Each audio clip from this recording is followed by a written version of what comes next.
Welcome to my throne of history. Actually, it's a chair in my living room with a black sheet thrown over it. But in history, you need to learn to use your imagination. So you better start using yours. From this throne, imagination, come on. From this throne, I'm going to take you on a journey of 10,000 years in 23 weeks. Crash helmet and full harness 5-point seatbelt probably required. We're going to go from 8000 BC until yesterday. Back in the time of COVID, there's a bit more history for you. Back in the time of COVID, I made a video for each of those 23 periods for children who were out of school because of lockdown. We're going to start by looking at the video I made for this period, and then you come back here to my throne. You've got it, haven't you? Yep. Come back here to my throne and I'll give you some more information and some ideas of how you could have a go at living in that period. Let's go to the period we've called Definitely All Romans and watch that video I made and see what we need to remember about those times.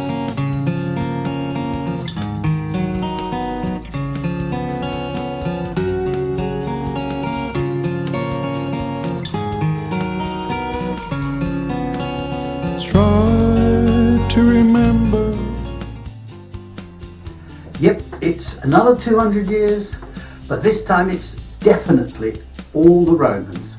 And what I would like you to remember, this will only work if you're watching this before June 2021. If you're watching it after that, then it's not going to work. But every Friday, we are taking you on a virtual journey through the counties and metropolitan boroughs of England. So if you can remember to go and have a look at that, I think we've done about 6 or 7 so far. So go and have a look at that. It's accessed from the front page, across the top banner, English counties. And each week there'll be 1 or 2 extra counties for you to have a look at. So that's something to remember. But let's turn back to this period in time, 201 AD until 400 AD.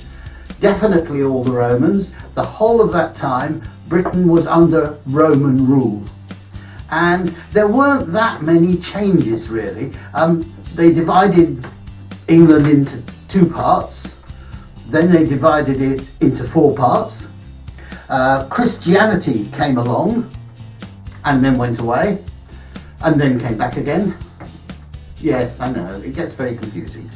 But it did. That's what happened, so we told you about that.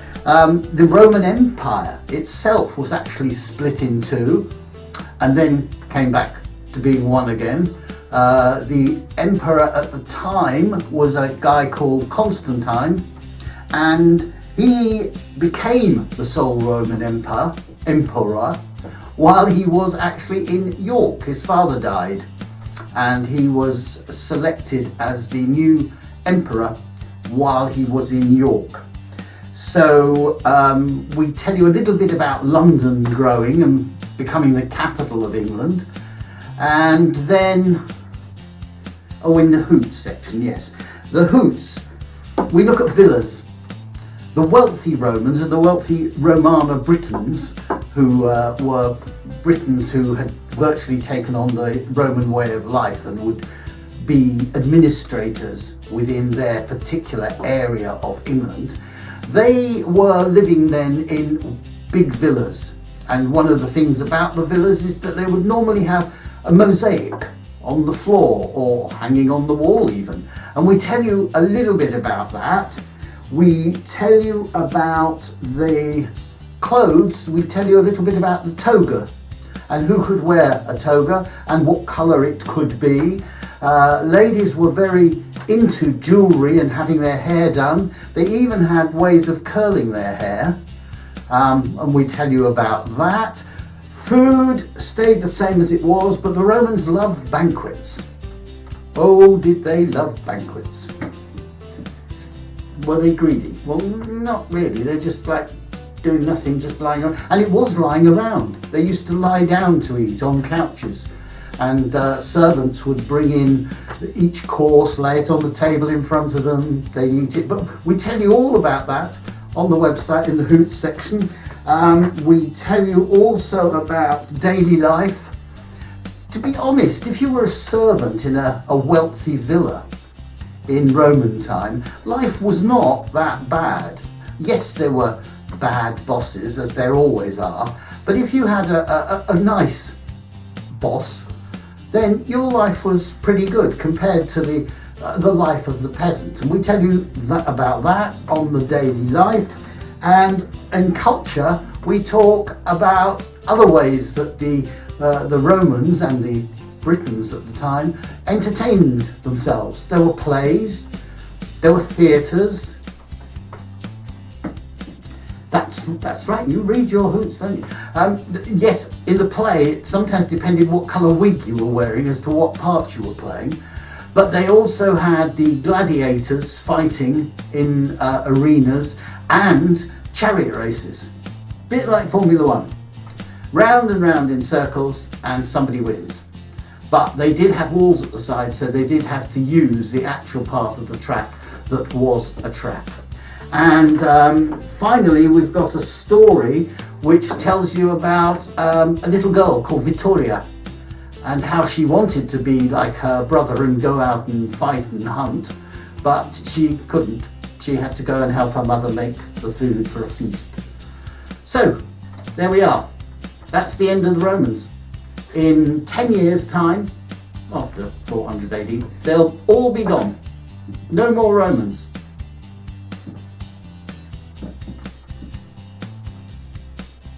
Oh, well, yes, there's still Romans today living in Rome, obviously, yes.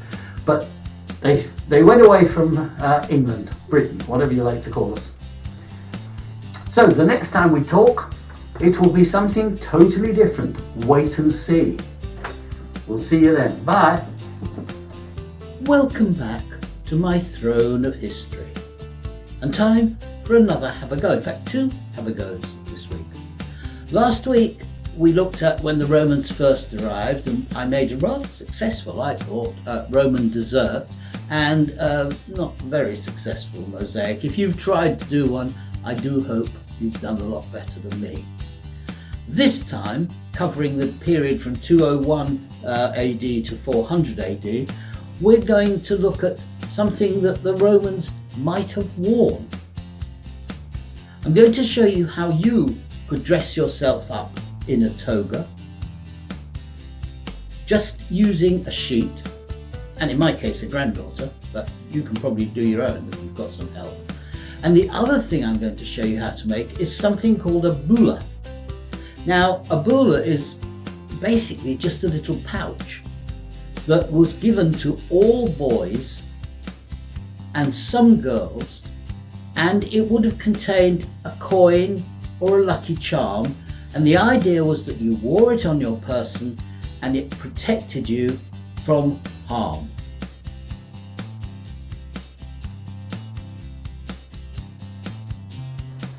Making a toga.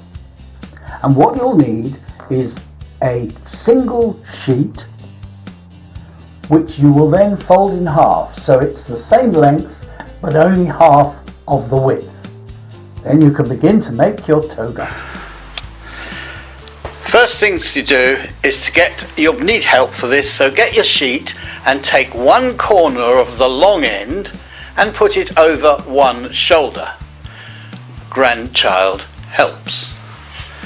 Then wrap the sheet round just under the arms.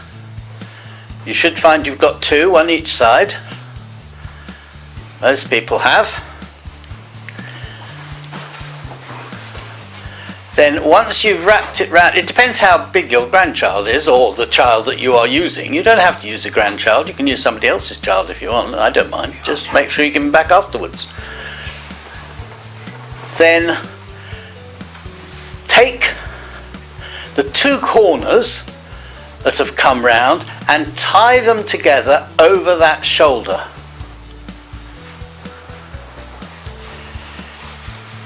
And pull it tight. Oh, Well, never mind. We'll get another grandchild if she's strangled. And there you are wearing a toga. And all you need do... Yes, turn around, Isabella. Let's have a full view. Oh yes, a toga. Very good. And then most of the Roman women who wore that sort of thing would have had a cord or a twine or even a gold belt around it. Unfortunately, we ran out of gold. Sad, but true. Gosh, that's great. And there we are. We are wearing a toga. You can do, if you do a toga, oh wait a minute, wait, Dave, don't do that yet. If you put, right, let's keep going with this. There you are, a Roman grandchild, which makes me exceedingly old. Right, oh, and a complaint from Roman grandchild, she wants a necklace. Can we just give her the necklace quickly, and then I'm going to show you something else in a minute after this. This is a necklace that we just happen to have lying around. It's not really a necklace, it's a tassel off a curtain probably. Oh, that laughter was other grandchild, as she thought her sister was going to be strangled. Right, there we have it, one toga. Easy to make. Now, one of the problems you may have is, excuse me, could you go back to the Senate, please? Leave the plinth.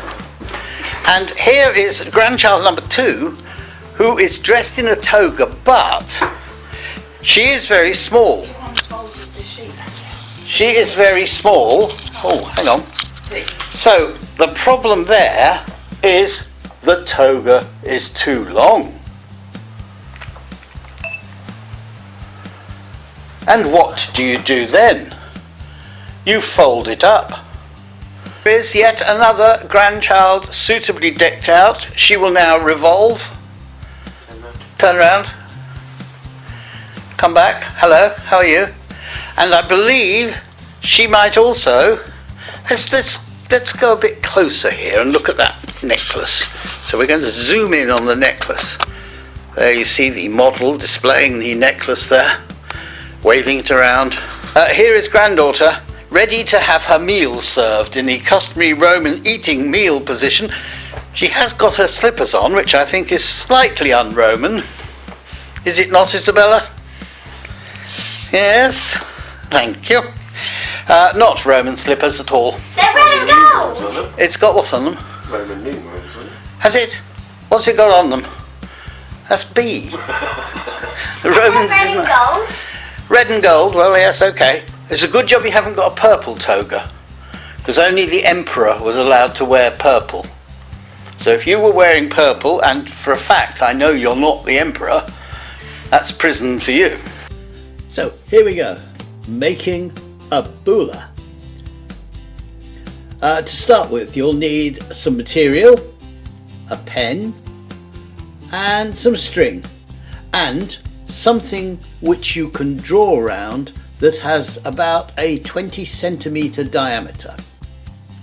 So take your piece of material, it can be anything, it doesn't matter, just a plain white piece, and you can put some patterns on it, and then get your 20 centimeter circle and draw round to make a circle on the material.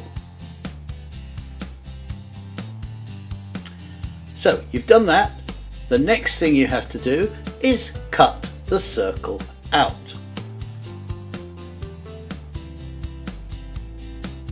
If you're very young, you may need to have to ask for some adult help with this, and I doubt whether anyone will be able to cut it as fast as I am. This is absolutely amazing speed. Anyway, once you've cut it out, there you have in front of you a sort of a circle, and the next thing you do is to make some holes around the edge of the circle.